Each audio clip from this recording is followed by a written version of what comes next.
A gente está aqui para falar um pouco sobre essa exposição Língua Solta, que eu, Moacir e Fabiana fizemos juntos, né? Fizemos a curadoria. E é uma exposição que inaugura junto, né, com o Museu da Língua Portuguesa, com essa reabertura do Museu da Língua Portuguesa. E é uma exposição que quer mostrar como essa língua está em toda parte da nossa vida, né? E aí, para isso, a gente reuniu um monte de objetos, de coisas, de imagens, né? Tanto da chamada arte contemporânea, quanto daquilo que não é considerado dentro desse campo, que a gente chama impropriamente, talvez, de arte popular. Cultura popular. Cultura popular, mas que são todas coisas ativadas pela língua portuguesa. E essa língua, né, essa língua é indígena, essa língua é negra, essa língua é brasileira, ela é portuguesa brasileira. E isso é bem importante também nesse sentido, dessa mescla. A gente pode começar mostrando um pouco a vocês a exposição. E aqui a gente está no lugar que a exposição é o lugar que a exposição recebe os visitantes, né? E a gente tem aqui de cara assim, uma série de 4 estandartes de maracatu, da Zona da Mata de Pernambuco, onde a língua, né, anima esses maracatus. Os nomes desses maracatus são todos, desses escolhidos aqui, são nomes de animais fantásticos. Temos aqui a águia misteriosa. Começa com o cambindinha, né? Cambindinha, que é um peixe, né, o leão africano, o carneiro manso, enfim, e criando todo esse imaginário, toda essa fantasia, né? Esse mundo encantado através também da língua.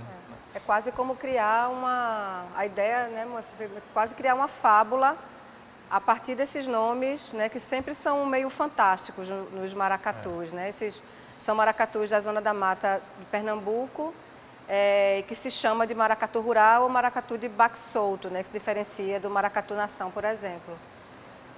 E aí você tem, ladeando ele, tem trabalhos de vários artistas contemporâneos brasileiros. Tem aqui o Cildo Meirelles com as suas inserções em circuitos ideológicos, onde ele insere palavras críticas em cédulas de dinheiro que voltam a circular, né? Temos Paulo Brusque se apropriando de um cartaz de padaria, simplesmente acrescentando que aceita encomendas também de poesia, né, nessa padaria imaginária. E temos um poeta como Miró, que escreve em papéis e distribui essas poesias na rua, né, nos lembrando da capacidade da língua inventar mundos futuros. Ele fala, amanhã não existe ainda.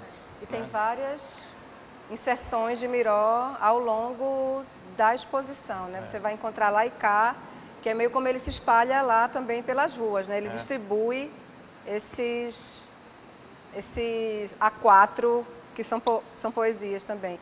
Eu acho que era legal a gente mostrar também a obra de Elo Sanvoy, né? Porque ela fica ali meio escondida. Sim. E às vezes a gente acaba não passando por ela, né? E eu acho que é uma... Elo Sanvoy é um artista de Goiás, né? Que está com esse trabalho aqui chamado Três Poderes, que é um trabalho que une 2 textos fundamentais para entender o Brasil de hoje, né? Que é a Constituição e um Novo Testamento. Né? Como os 2 estão interligados e tensionados e fazem quase como um resumo de vários conflitos políticos que a gente está vivendo hoje. E isso é importante também dizer, porque essa exposição, apesar dessa tentativa da gente de fazer confluir esses mundos distantes, essas instâncias distantes, arte contemporânea, popular, alta cultura, baixa, etc. e tal, isso não quer dizer que a gente esteja escamoteando conflitos que existem entre essas dimensões. Isso. A exposição também é apresentar a arbitrariedade dessas divisões, mas ao mesmo tempo lembrar que existem conflitos entre essas repartições, essas partições, né, arbitrárias que existem. E acho que não tem nada mais, talvez, que simbolize mais o conflito, pensando na língua, do que pensar um Estado que se diz laico, e a Constituição deveria representar esse Estado laico, né, inclusive, mas a gente sabe que, na verdade, essa laicidade, ela é quase uma fábula no Brasil hoje, né? A gente vê isso quase diariamente, inclusive tem cultos dentro do Congresso. Eu acho que a obra de Elo é bem interessante nesse sentido, porque ela é quase uma síntese né? É quase a maior síntese possível desse momento, acho que é importante.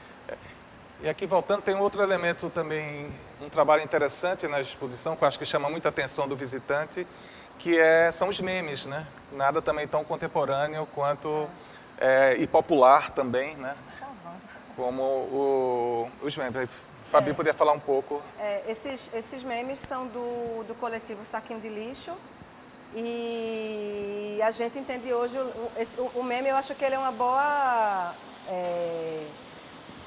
referência, né, dessa mistura do contemporâneo, do popular e aí extremamente midiático, né? E assim, acho que esse campo do que a gente chamava até de cultura de massa ou cultura midiática se insere com esse caráter do popular e do contemporâneo ao mesmo tempo. Eu acho que é uma síntese interessante. E aí os memes, a gente conversou com eles, pedindo os memes também que eles tivessem uma ligação com a discussão política.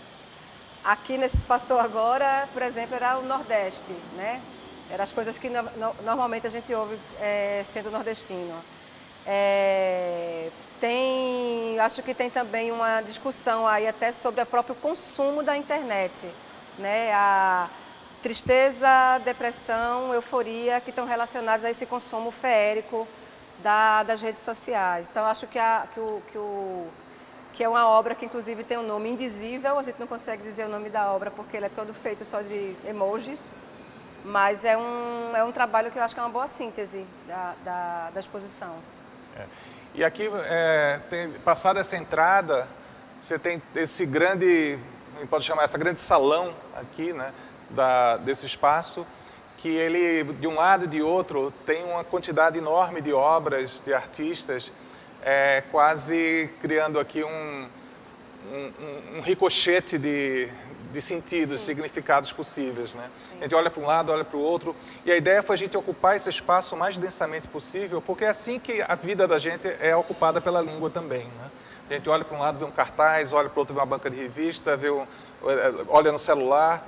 Então, a ideia foi criar esse ambiente em que o espaço está ocupado quase do piso ao teto com obras e também ocupado aéreamente por esse trabalho aqui da artista Elida Tessler, que é uma espécie de um varal, né, de pegadores de roupa, de prendedores de roupa, né, que mostra como é uma lembrança de como dentro da casa, no mundo doméstico também a língua atravessa nossas vidas, e em cada um desses pegadores tem uma palavra escrita, uma palavra. E o nome da obra é Você Me Dá a Sua Palavra. Justamente. Você me dá a sua palavra. E aqui a gente tem... Então, ela pede, ao longo dos anos, ela foi pedindo às pessoas que ela encontrava em diversas situações que desse para ela uma palavra. Me dê sua palavra. Em vários lugares diferentes. E ela escrevia. Então, aqui tem essa coleção de milhares de palavras que formam narrativas diversas. Que as pessoas podem ler essas palavras como livre, liberdade, prosperidade, inveja, física, dicionário, palmo, amor. Valoração, enfim, paixão. São palavras que evocam em cada um dos visitantes uma situação vivida, uma questão particular. E aqui, bom, não vai dar tempo da gente falar das obras todas aqui, mas temos artistas, desde artistas como o Arthur Bispo do Rosário, né, Marta Neves, um artista que se apropria desses cartazes de rua, né, e para nos oferecer essas frases tão cheias de ironia, de humor também. Né? E eu acho que é uma coisa importante também de Elida, só para... é que de Elida de Elida Tessler.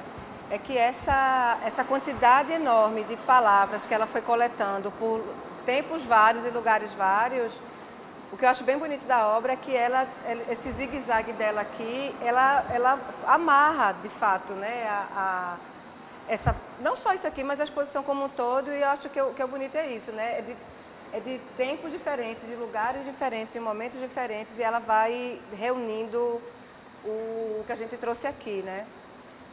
A gente não falou antes, mas de certa maneira, isso não está posto assim, tipo, geograficamente, espacialmente, mas a gente tem certos núcleos, né, na exposição. A gente tem essa divisão que não é espacial, né, assim, era mais em termos de organização, de por onde que a gente estava se movendo no momento de pensar as obras dos artistas.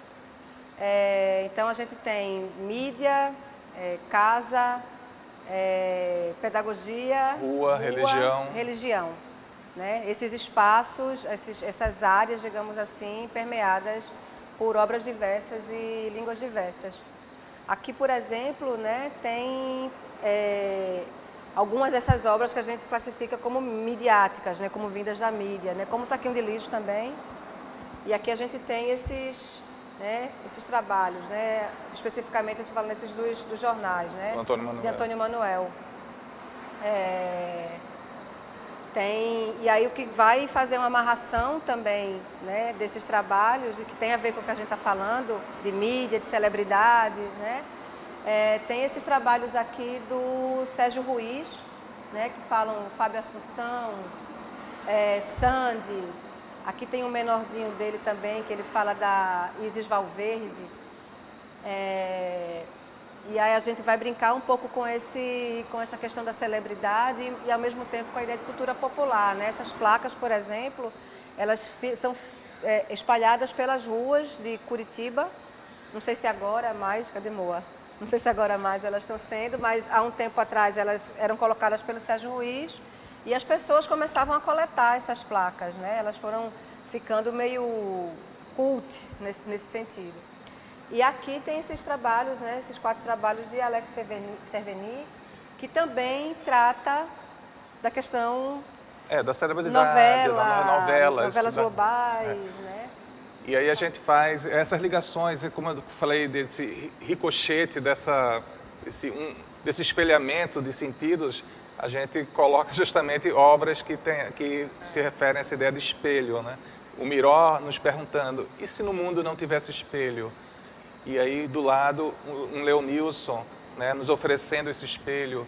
Quer dizer, tem toda uma discussão como a língua, né, nos permite pensar sobre nosso próprio lugar no mundo, sobre o lugar do outro, sobre o aparecimento, sobre a celebridade, sobre, enfim, o lugar que a gente ocupa no mundo, né? E esse lugar pode ser mais diverso. Pode ser, por exemplo, pessoas como os pichadores, né, que ocupam a cidade com uma forma de expressão linguística, né, muito própria, muito particular, expressando um lugar deles no mundo. E aqui a gente convidou, né, um coletivo de pichadores que nos apresentam de uma forma assim compacta, né,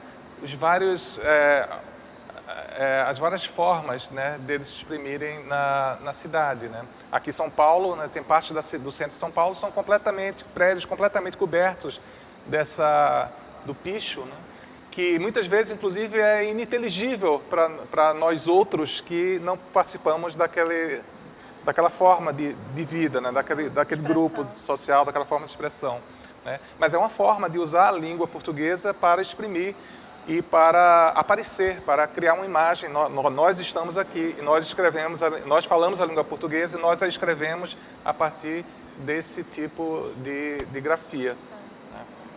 Aqui tem um trabalho que eu também acho que faz essas sínteses. Eu estou falando muito das sínteses porque eu acho que elas são muito ilustrativas, né? Que é o trabalho de Aprígio e Frederico, né? Aprígio Fonseca e Frederico.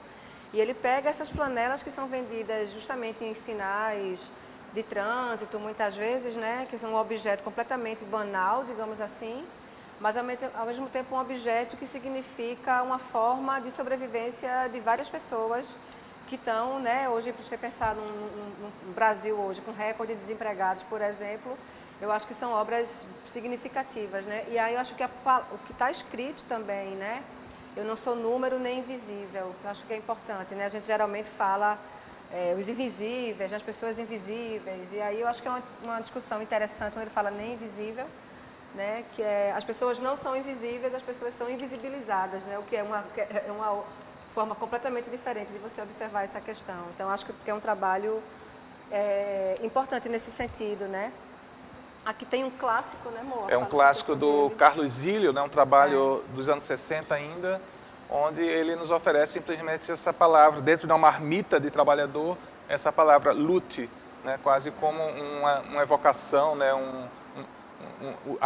a língua como elemento de levante quase, né, de insurgência. E não à toa que a gente tem alguns exemplos também de como, em períodos passados, a língua portuguesa foi utilizada para justamente evocar essa necessidade de mudança, essa necessidade de liberdade, sim, essas manifestações individuais ou populares em que nos anuncia, né, que é preciso mudar, é preciso transformar o estado das coisas. Né? E aqui faz essa também, né, um picho ali, né, vai fazendo isso, toda uma...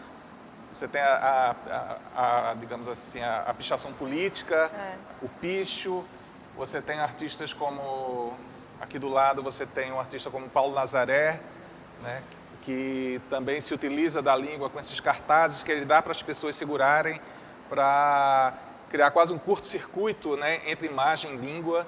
Né. Digamos, essa rua, esse grande salão aqui, nos oferece essa experiência múltipla, né, que faz com que o próprio corpo da gente, ao caminhar, né, seja contaminado por essas palavras que estão de um lado e de outro, estão em cima, embaixo, estão sobre nossas cabeças. Então, é quase como uma imersão dentro desse universo linguístico que está nas ruas, que está nas escolas, está nas empresas, está dentro de casa. Né? Que interpela a gente o tempo todo, né? Eu acho a gente. Que o trabalho de Marilá, né, tem essa questão.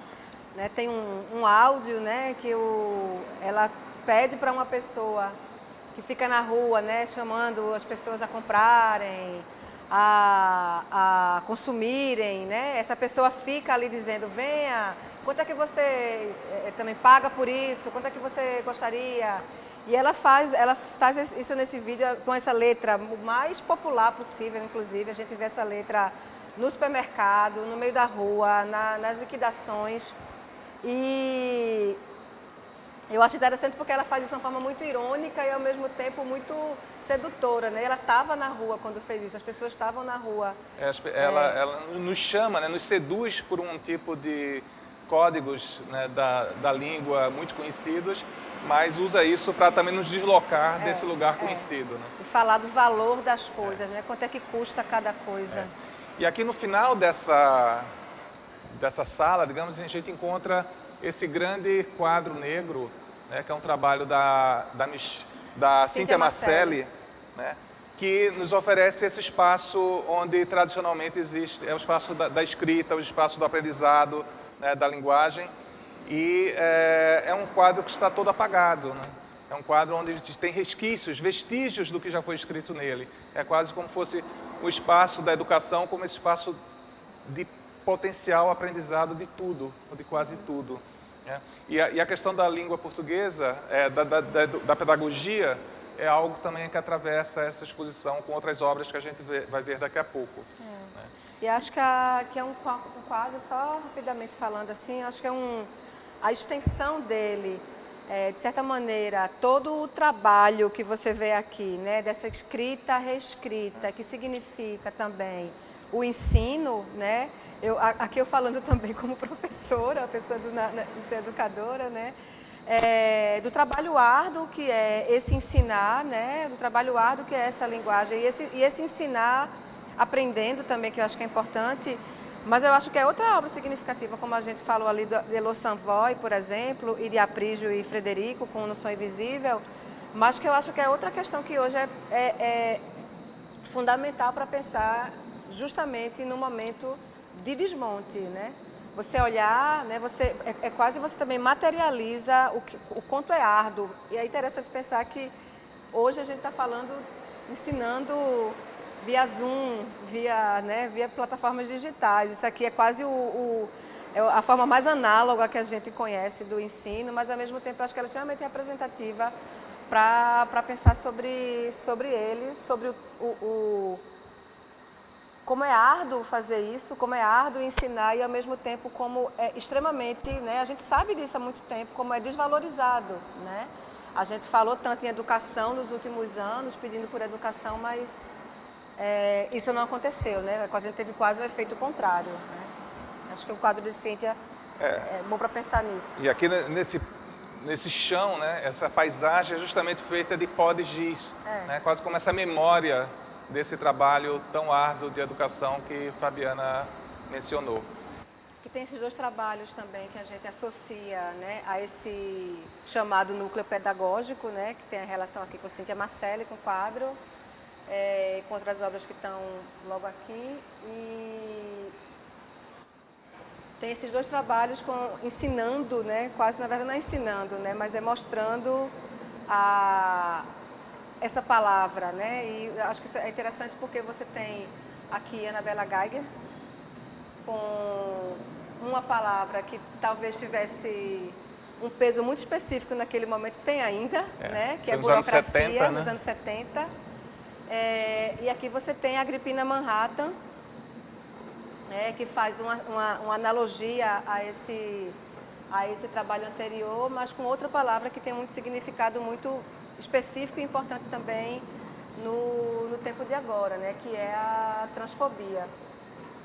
E a gente colocou eles para conversar aqui justamente para fazer também uma chegada, né? A gente passa por Cíntia Marcelli e também chega à sala posterior que tem a continuidade desse núcleo pedagógico, né? A gente passando, né, nessas, como a Fabiana falou, né, nessa afirmação, né, do lugar de importância dessas palavras, né? Esse trabalho que a gente já falou aqui da Cíntia Marcelli, né, com esse quadro negro, com essa potência, né, de palavras. E aqui nessa sala, eu queria começar aqui falando desse trabalho, ou que não é bem um trabalho de arte, mas é uma exposição.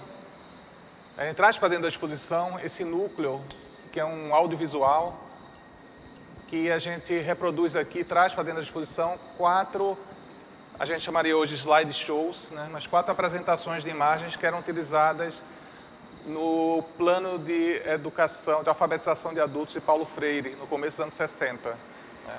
E para a gente é uma referência fundamental quando a gente fala de língua portuguesa, fala de educação, fala da capacidade de emancipação que o domínio da língua possui, trazer para essa discussão atual, né, a figura e o projeto de Paulo Freire de alfabetização. Né? Porque para Paulo Freire, aprender a ler e a escrever a língua é também aprender a ler e a escrever a própria vida. Ou seja, você ter domínio da língua é também ter domínio da sua vida, poder se expressar, poder narrar sua história a partir do seu ponto de vista e não ter sua vida lida e contada pelos outros. Então, para a gente era muito importante que essa referência a Paulo Freire estivesse aqui dentro da exposição, dialogando com vários trabalhos de arte contemporânea.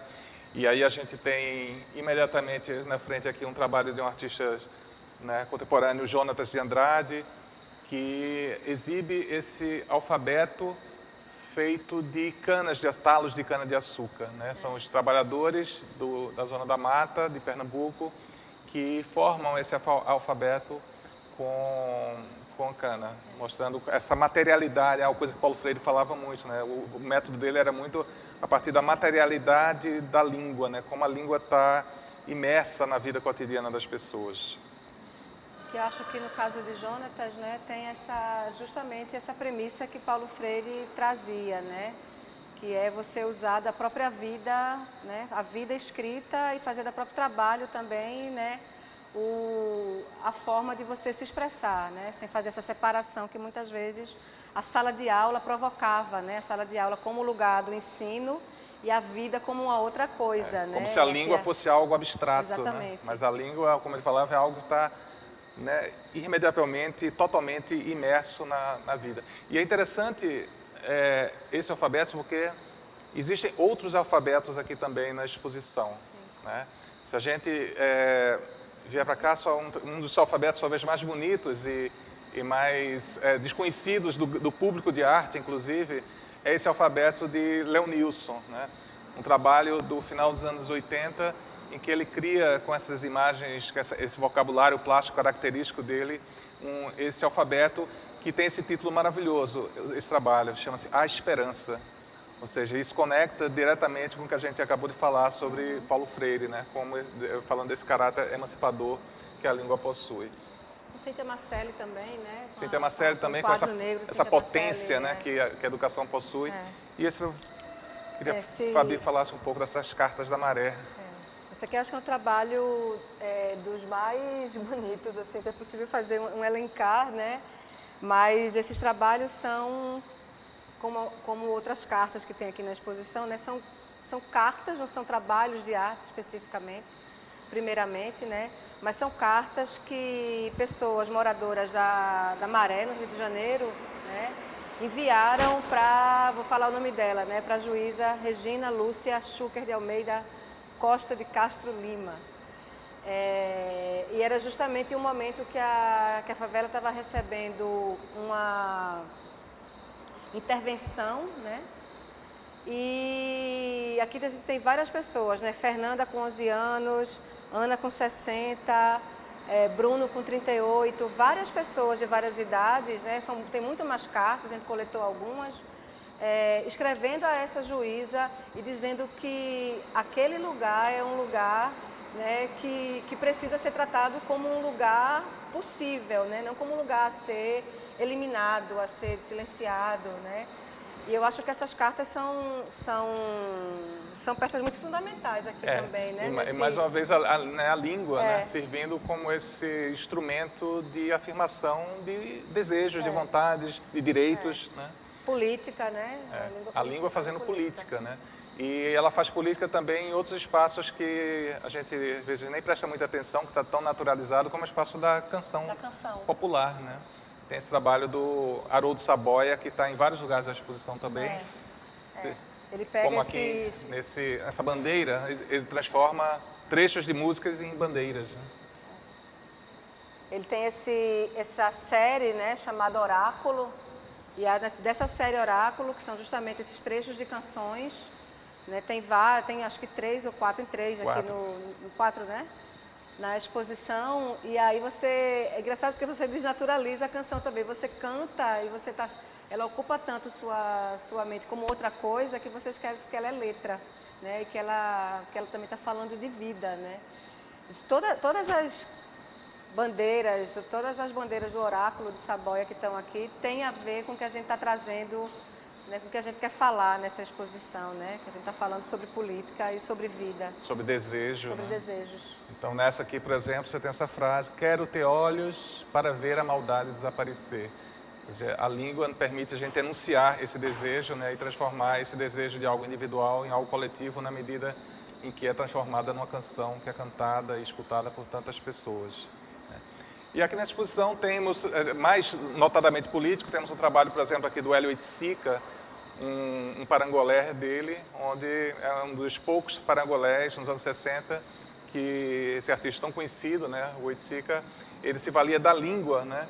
São trabalhos que originalmente eram feitos para ser vestidos, para ser incorporados, para as pessoas andarem, dançarem vestidos nele. Claro que a gente não pode fazer isso agora por conta da pandemia e por conta de todas as restrições museológicas que existem, mas a ideia é que você incorporasse, né, vestisse essa palavra aqui expressando essa revolta, esse desejo de mudança, esse inconformismo com o mundo que existia.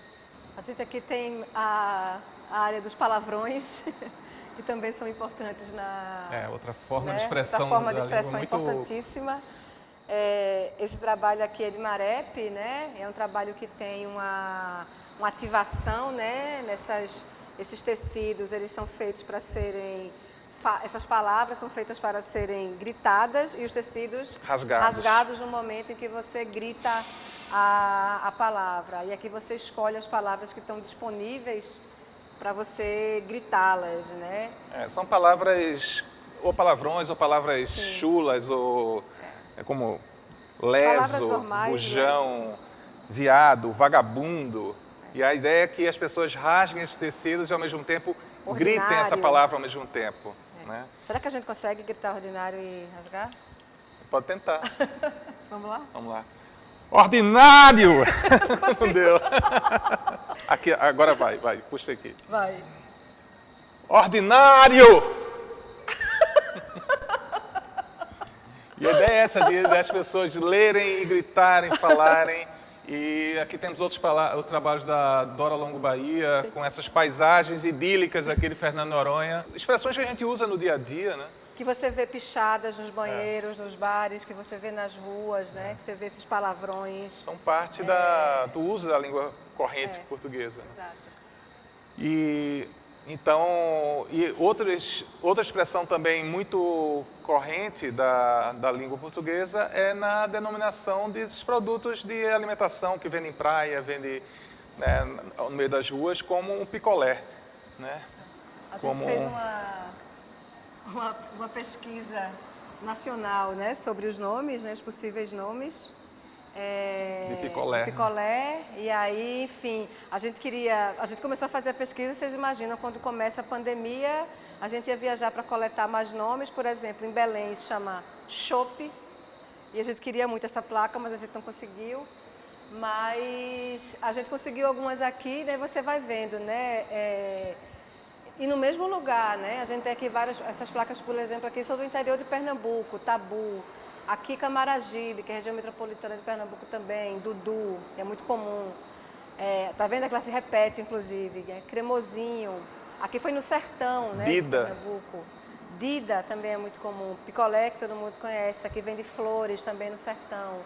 E a gente já tem também essas elaborações mais mediatizadas, digamos assim, mais comuns de hoje, que são esses banners, né? E aí, inclusive, com essa inserção do gourmet, né? Tudo vai virando gourmet no Brasil, né? E no meio também um outro alfabeto, né? Só para a gente não Daniel Santiago, voltar né? para o alfabeto, que eu falei para vocês, fica muito, né? Tá espraiado, né? Um dos núcleos estão espraiados. Aqui tá, né? A pedagogia está aqui, mas também está aqui, né? Também está ali no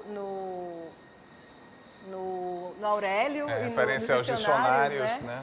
Fábio Moraes.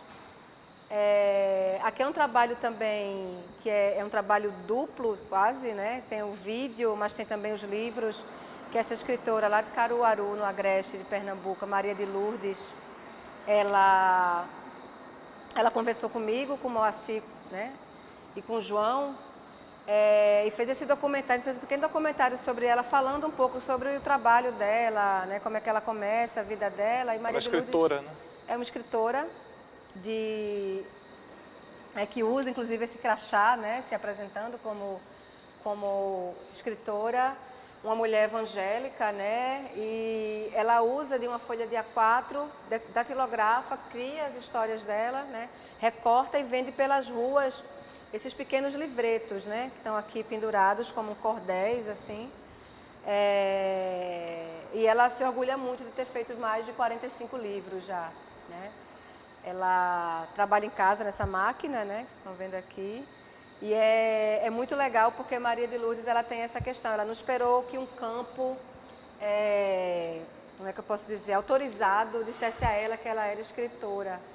Ela faz os livros dela, colocou o crachá e diz, vou vender meus livros porque eu sou uma escritora.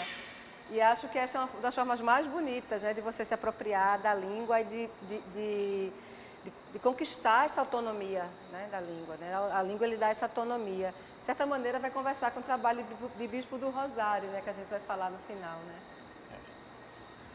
né? Aqui saindo, de uma certa forma, voltando na volta no espaço, temos ainda essa pequena seção que a questão da religião ou religiosidade tem um pouco de destaque, né? Desde um trabalho da Aventura Profana, que está aqui em cima, essa faixa, né, que ela afirma sem Senhor, sem Senhor, sem Senhor, que imediatamente a gente opõe àquela frase mais conhecida, sim Senhor, sim Senhor, sim Senhor. Né? Então é uma forma de, ao mesmo tempo, né, fazer parte desse campo de poder, que é o campo da religião, mas ao mesmo tempo ela como sendo participando... Que eu acho que é importante falar também que ela não escolhe à toa uma base que é militarizada, né? Que tem essas cores militares, né? Então eu acho que tem tanto essa questão da religião, do sem Senhor, tem a questão da subserviência, do sim Senhor, né? que inclusive é muito relacionada a pessoas negras, né? A subserviência, né? Com que se trata, com que se pensa, né? A população negra. E também eu acho que essa escolha de cores não é uma escolha né, à toa, né? Tem uma referência também à questão da militarização, né? Então aqui tem essas questões envolvidas. E nesse espaço aqui você vai ter também tem outros trabalhos que têm essa relação com religião. Os esvotos aqui, né? Que são esses desejos também, como nas bandeiras de Haroldo, né? Mas aqui tem esses desejos, na verdade tem esses pedidos de agradecimento, né? Havia um desejo e aqui é a materialização do agradecimento quando esse desejo é conquistado, né? Então tem a mulher que queria que o marido parasse de frequentar puteiros, o acidente que a Santa Quitéria conseguiu livrar a pessoa de um acidente de carro, né?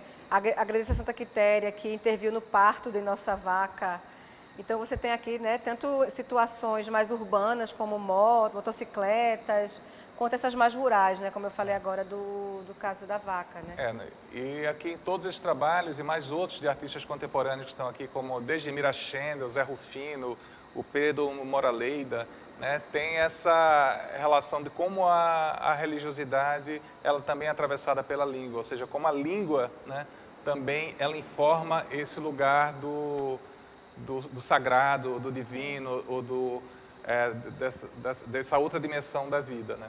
E como aqui a gente tem essas obras e tem também os esvotos, tem até, inclusive, panos de prato, né? Que esse objeto assim tão banal, né, da vida cotidiana, mas que hoje é muito comum eles trazerem, além dessas imagens fofas, dessas imagens simples, né, trazer descrições religiosas, né, causando de novo um certo curto-circuito aí entre imagem e palavra, né?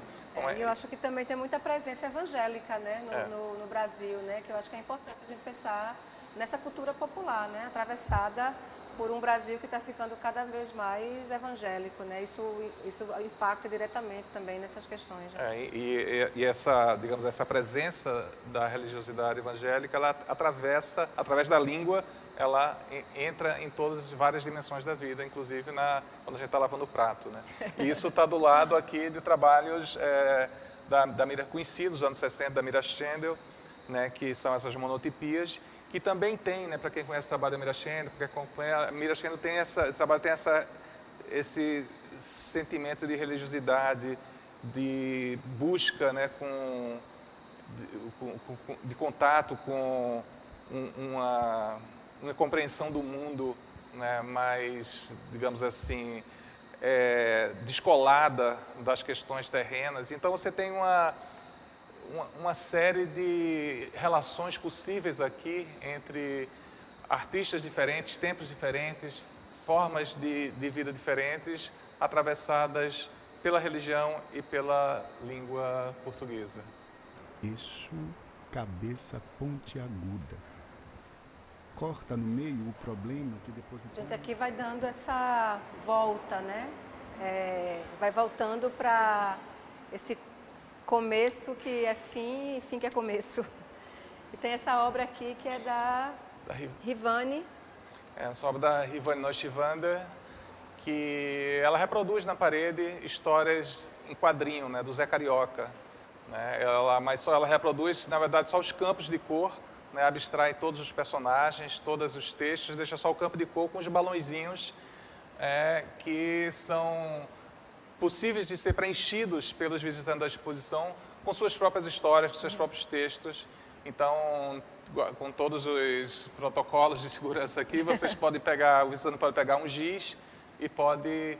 Você fica com o giz. Pode escrever sua própria história dentro desse trabalho. Então, vocês podem ver aqui que alguns visitantes que estiveram aqui anteriormente já preencheram, outro pode vir e apagar e preencher com suas palavras, com suas narrativas, com suas ficções, né, com seus desejos. E a gente acabou esquecendo de dizer essa outra área que era os quadrinhos, né? É, que está dentro da mídia, de alguma maneira. Mas tem né? esse momento aqui que são esses trabalhos, né, contemporâneos, populares, que tem essa correlação muito com quadrinhos, né? Tem o Vitor Arruda, né, Leonilson aqui. O Enfio. Enfio, que né, eu acho que é um clássico, e é um clássico também, né, de um quadrinho com a relação com política, né? A Ana Maria Maiolino. Ana Maria Maiolino. Essa parede aqui, ela faz referência a esse campo de expressão artística e muito popular também, né, que é o quadrinho, que na verdade é para muitas e muitas pessoas o primeiro contato Exato. que você tem com a língua portuguesa é através das histórias em quadrinhos, né? Então não poderia faltar, né, é o primeiro contato com a literatura, é a história em quadrinhos. Aqui a gente chega no final do percurso ou no começo, dependendo de como você, né, resolve fazer o trânsito dentro da exposição. Mas do mesmo jeito que a gente falou lá no começo, né, dos estandartes do maracatu, aqui nesse possível final você se defronta, o visitante se defronta com outro estandarte. Aqui um estandarte, um trabalho em tecido, né, do artista Arthur Bispo do Rosário. Né? E esse trabalho que se chama Eu Preciso Destas Palavras Escritas. E como vários outros trabalhos do Arthur Bispo, ele cria ele cria universos, né? Ele inventa situações a partir do uso de grafismos de palavras. Ele elenca palavras, ele elenca nomes, elenca situações, né? E faz tudo isso, né, bordado, né? Com esse trabalho ultramanual que às vezes é tão comumente, né, dissociado das palavras da escrita. E a gente pode pensar de novo, né Fabi, na coisa do Paulo Freire, Exatamente. como ele tira a linguagem desse campo abstrato e coloca no campo da materialidade, da vida concreta.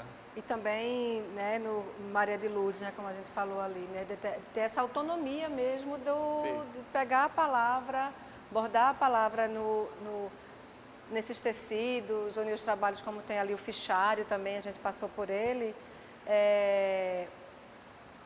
Mas eu acho que é uma valorização da palavra de uma maneira, não sei se é uma maneira careta, assim, a gente valorizando a palavra numa coisa mais formal, não é isso, mas é ele contar, né, contar as coisas da vida, contar as pessoas que ele conhecia, contar o que ele queria, né, escrevendo desse jeito, né, escrevendo com a linha, né.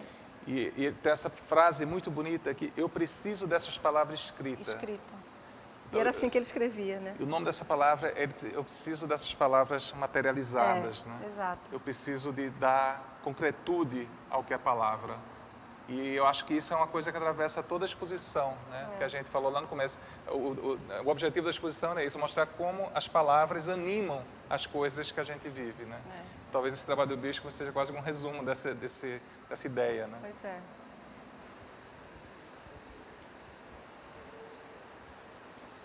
Então, a gente deu essa volta, né, pela exposição, que pode começar também por onde a gente terminou agora. E falamos só de alguns trabalhos, algumas situações, né? A gente tem mais de 100. Eu acho que tem artistas muita aqui. coisa para o visitante descobrir aqui, fazer suas próprias relações, né? Criar sua própria narrativa dentro da exposição, fazer suas identificações, né? Essa palavra que hoje em dia está tão famosa, né, narrativa. Desconstruir as narrativas, para usar outra palavra famosa também. Mas a ideia, gente, eu acho que a gente está falando tudo isso aqui, na verdade, é para convidar vocês para virem ver o museu, né? Ver o museu como todo, e em particular essa exposição que a gente organizou, porque essa exposição acaba no dia 3 de outubro. Então, todas as informações sobre ela, sobre como vir, como agendar, estão no site do Museu da Língua Portuguesa. E eu acho que ficaria muito feliz se vocês todos pudessem experimentar, porque essa exposição, na verdade, foi montada para isso, né? Para as pessoas andarem, se reconhecerem, se estranharem, criarem dúvidas, né? E que também sofreu o impacto do maldito coronavírus. Ela está montada desde janeiro, mas a gente não pôde abrir o museu por conta da segunda onda. e ficamos fechados esse tempo todo, reabriu agora e aí tem até 3 de outubro para vir. Então venham.